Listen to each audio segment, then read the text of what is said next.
Okay, continuing with Richard Tarnas, Cosmos and Psyche. This is a section called the Interior Quest, and it's probably, well, it's where things start to take a turn, and yeah. Anyway, it's I think one of the most important sections in here, and so let's see what Tarnas has to say. The Interior Quest. The history of a culture, the inner history of a civilization, can sometimes bear suggestive resemblances to the unfolding of an individual human life.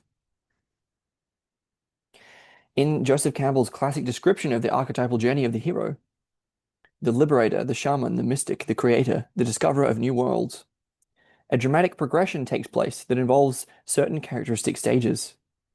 A decisive separation from the community, detaching the self from the larger whole in which it has until then been embedded. An experience of the physical and spiritual life of the world as undergoing a great danger. An encroaching shadow, a fall into ruin, and a radical shift of emphasis from external realities to the interior realm, moving from the world scene of secondary effects to those causal zones of the psyche where the difficulties really reside. There follows a dark night of the soul, an interior descent, bringing a crisis of meaning, a transformative encounter with human suffering and mortality, and a disorienting disillusion of the self's basic structures of identity and being. Only through such a descent does the hero penetrate to a source of greater knowledge and power, opened by a direct experience of the archetypal dimension of life.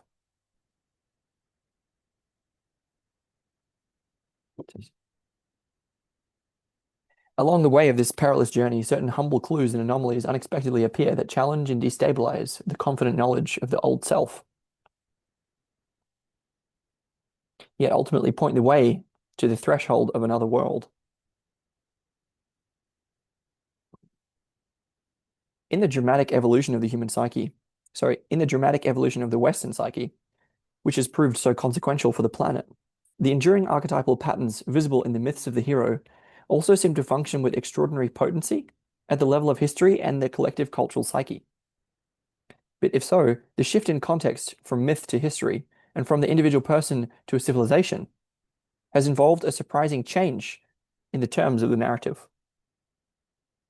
For in the history of Western thought and culture, the community and larger whole from which the heroic self was separated was not simply the local, tribal, or familial matrix, but rather the entire community of being,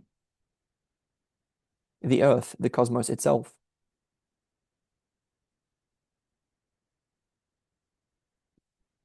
Different stages of such a separation, descent, and transformation have taken place in each great epoch of Western cultural history, in what in retrospect appears not unlike a vast evolutionary rite of passage, played out on the stage of history and the cosmos, and now reaching an especially precarious moment of truth.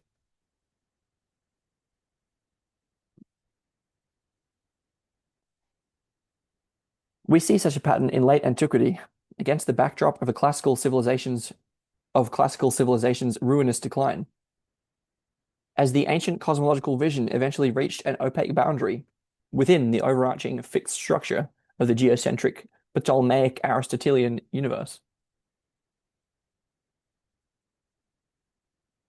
The complexity of the celestial movements was seen as increasingly inscrutable, the power of the planetary spheres over human life increasingly all-determining. The cultural psyche could not penetrate farther under that established set of assumptions and was thereby forced to go within, to move deeply into the interior world of the human soul and spirit, to bring forth a new form of being. So it was at this moment, after the intense struggles and epiphanies of late biblical Judaism and early Christianity, Gnosticism, and the mystery religions, amid the skeptical and religious crisis of the late classical age, that there took place the great interior journey of St. Augustine, and then of the entire medieval West he so profoundly influenced and anticipated. So too in the modern world, but on a new scale and with more radical separation. As the larger implications of the Copernican Revolution gradually emerged in the course of the modern era, the impenetrable boundaries of the disenchanted cosmic vision began again to force the cultural psyche to the interior. Pascal was among the first to confront the dark entailments of the new cosmic reality. Quote, "The eternal silence of these infinite spaces fills me with dread." Kant, though filled with wonder by those same spaces, struggled mightily to overcome the stark disjunction between, quote, "the starry heaven above me and the moral law within me," the realm of science and the realm of religion.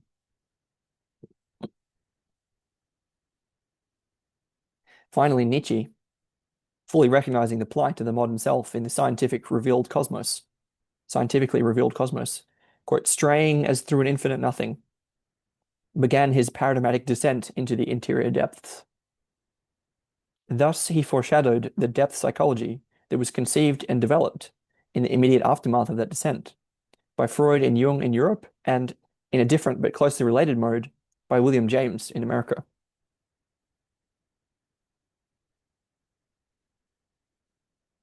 Against the historical background of the great crises, both inner and outer, that overtook modern civilization, the 20th century became, as Peter Homans has observed, the psychological century.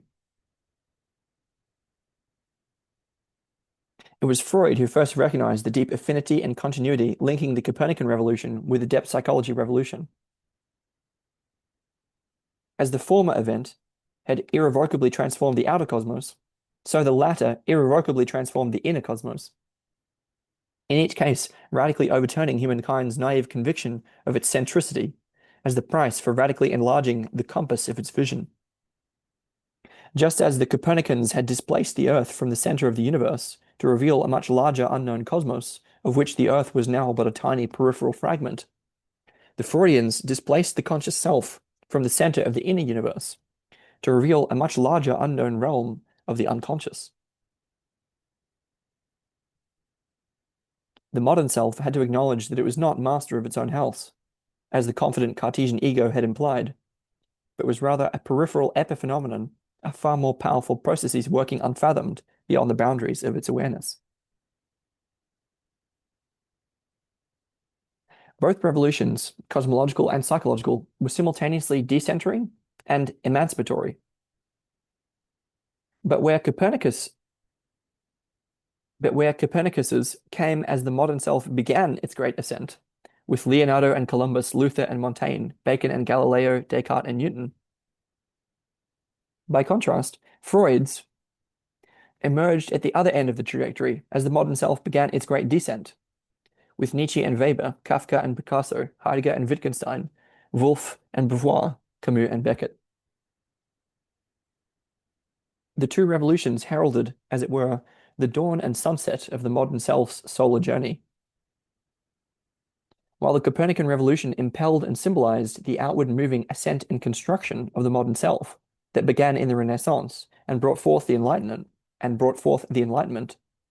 the depth psychology revolution, reflecting the inward turning, descent, and deconstruction of the self.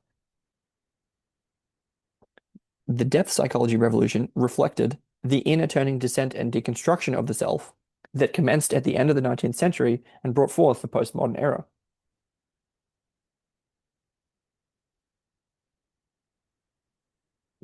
This arc-like symmetry revealed itself in yet another important way, for each revolution was also both disenchanting and spiritually renewing in its effects.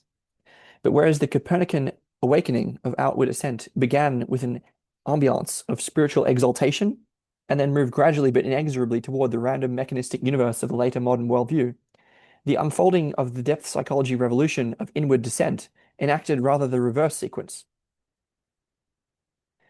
Freud, by temperament and intellectual commitment, emphasized from the start the disenchanting implications of the psychological awakening. All psychic motivation rooted in unconscious biological instinct, all human experience and aspiration, no matter how elevated or sublime, reduced finally to mechanistic impulse.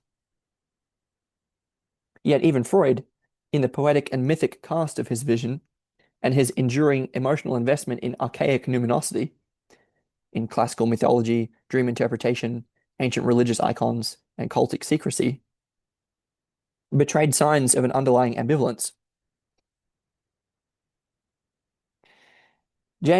William James, and Jung, however, with different sensibilities from Freud's, pointed decisively to more spiritually expansive potentials of the new discoveries, and ultimately to a vaster and more mysterious inner universe than Freud had been able to acknowledge. Like the Copernican Revolution, depth psychology resulted from the extraordinary convergence of a multiplicity of intellectual and cultural streams, and proved to be just as generative and paradoxical in its developing vision.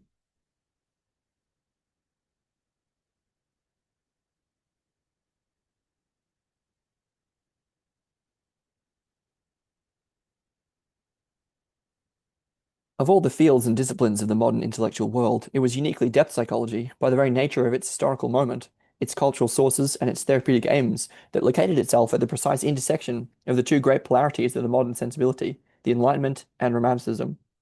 With roots nourished by both streams, depth psychology was a tradition inspired not only by the scientific principles of Newton and Darwin, but also by the imaginative aspirations of Goethe and Emerson. Hence the promise it held for so many as a via regia, royal way, for healing the schisms of the modern self. Depth psychology took up the enduring passions and concerns of the Romantic project, exploring the depths of consciousness and the unconscious, emotion and instinct, memory and imagination, visions, dreams, myth, art, creativity. It pursued introspection to new heights and abysses, examined the psyche's shadows and pathologies, discerned hidden motivations, ambivalence, and ambiguity. It studied the mysteries of religious experience, ancient rituals and shamanic initiations, mystical revelations and Gnostic doctrines, esoteric traditions, and divinatory practices, the wisdom and visions of many other cultures and other ages.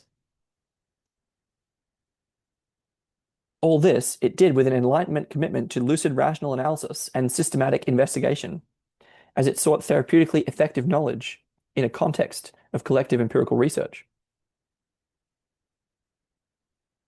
Throughout their lives, James, Freud, and Jung pressed the scientific mind beyond its conventional limits to engage realities known by visionaries and poets, mystics and initiates. Striving to combine the intellectual rigor of scientific observation with the intuitive insight of the poetic and spiritual imagination, depth psychology attempted to bring the light of reason to the deep mysteries of human interiority. Yet often witnessed the converse, the light of reason reevaluated, transformed, and deepened by the very mysteries it sought to illuminate.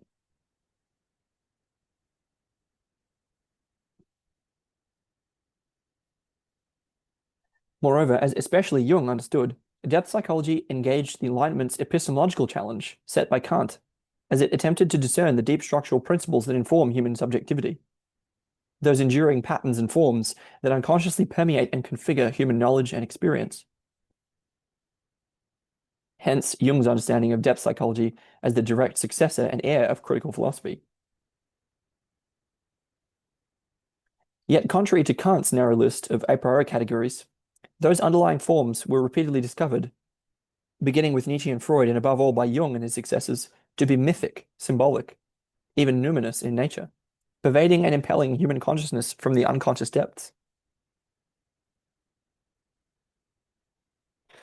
Such a discovery fundamentally undermined the Enlightenment project to extend rational mastery over the inner world in the same manner it had done, or appeared to have done, so successfully over the outer world. With depth psychology, reason revealed ever expanding and deepening interior realities that challenged reason's compass. The very nature of those disclosures ultimately subverted Freud's reductionist Enlightenment assumptions and moved the modern mind from James and Jung onward to engage and assimilate dimensions of consciousness and principles of the subjective universe that could no longer be easily accommodated by what James saw as the prematurely closed universe of conventionally scientific belief.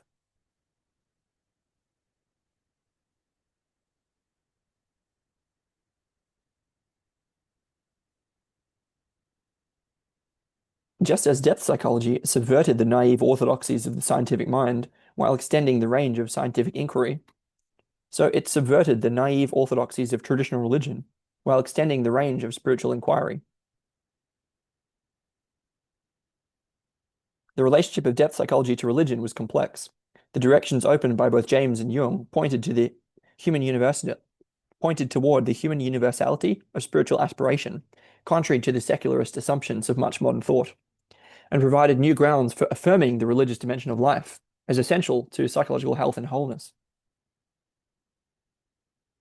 Insights into transcultural archetypal structures underlying the world's religions brought new understanding to the human quest for spiritual meaning. That understanding proved to be both enriching and relativizing. On the one hand, it undermined absolutist claims by various religious traditions to unique spiritual authority, thus freeing many individuals from their dogmatic claims, from their dogmatic chains, while honoring their spiritual quests. On the other hand, the new insights also made possible for many an unexpected spiritual renewal and deepening of relationship to the central symbols of those same traditions, now seen and understood in a larger, less literal, more directly meaningful and experientially vivid light.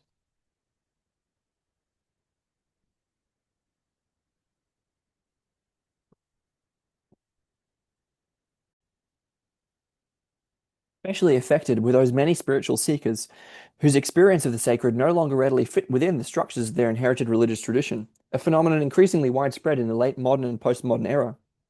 For these, depth psychology provided new ways of articulating their encounter with the numinous, and affirmed the many fruitful sources of spiritual disclosure from which the human psyche could draw beyond those sanctioned by a particular tradition.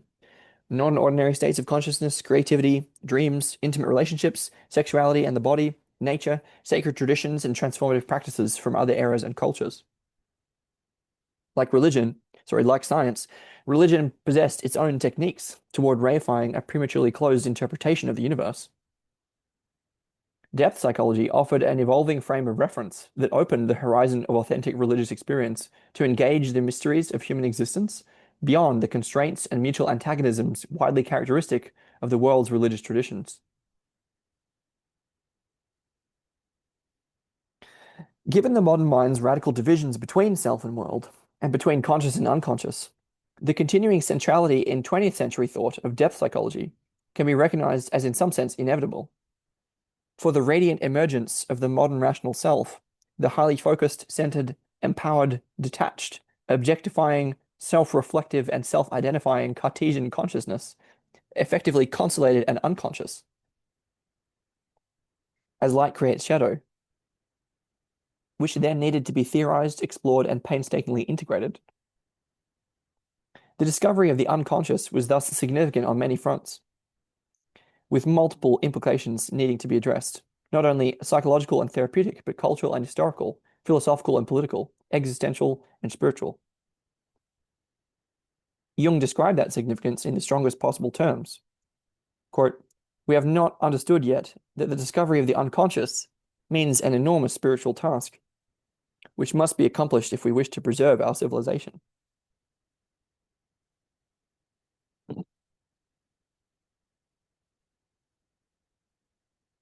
The fate of depth psychology was nevertheless problematic throughout the 20th century. It provided the modern mind with a host of irreplaceable insights and concepts, from the discovery of the unconscious itself, both personal and collective, to the understanding of the ego's various mechanisms of defense, the psyche's symbolic modes of expression, and the dynamics of psychospiritual transformation. But because the larger cultural worldview within which depth psychology was embedded continued to sustain the basic schism between human psychology and disenchanted world, but because the larger cultural worldview within which depth psychology was embedded continued to sustain the basic schism between human self and disenchanted world, the reintegration and healing of the modern psyche could only go so far. The problem was indirectly related in criticism from scientific disciplines, indifferent or antagonistic to the romantic project, that charged depth psychology with an alleged lack of objectivity and empirically measurable results. These scientistic critiques were effectively refuted by psychologists, as well as by philosophers such as Jürgen Habermas, who affirmed depth psychology's emancipatory potential through deepened self-understanding. In contrast with the physical sciences, its essential focus was on meanings that can never be quantified. Yet the discipline continued to be constrained by a more encompassing problem. Its insights were apparently relative only to the psyche, to the subjective aspect of things, not to the world in itself. Those insights could not change the larger cosmic context within which the human being sought psychological integrity, and spiritual fulfillment. That primal rupture remained untouched and unhealed.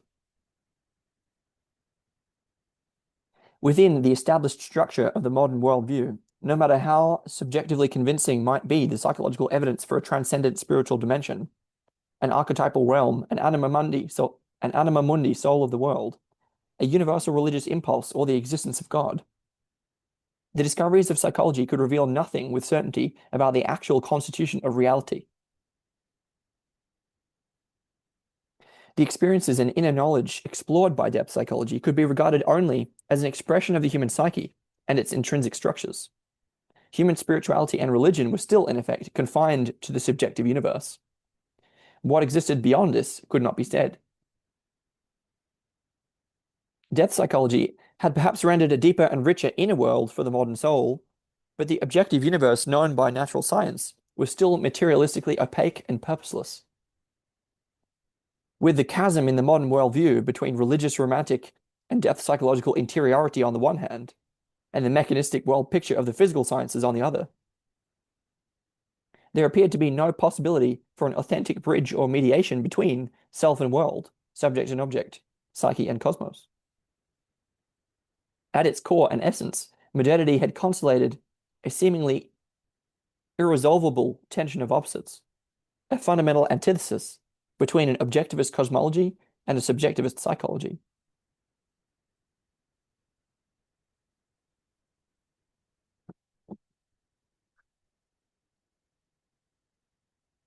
The great descent of the modern self had reached an apparently intractable impasse, extending into and permeating every aspect of human experience. This metaphysical and epistemological predicament, in one form or another, engaged virtually every major thinker of the 20th century.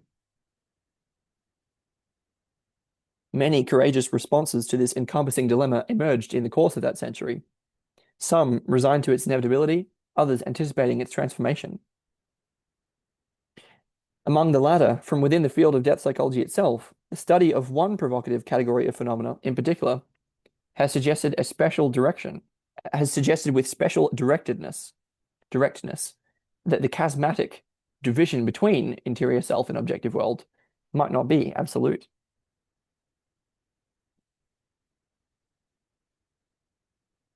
That's the end of the section, and hence we come to study of synchronicity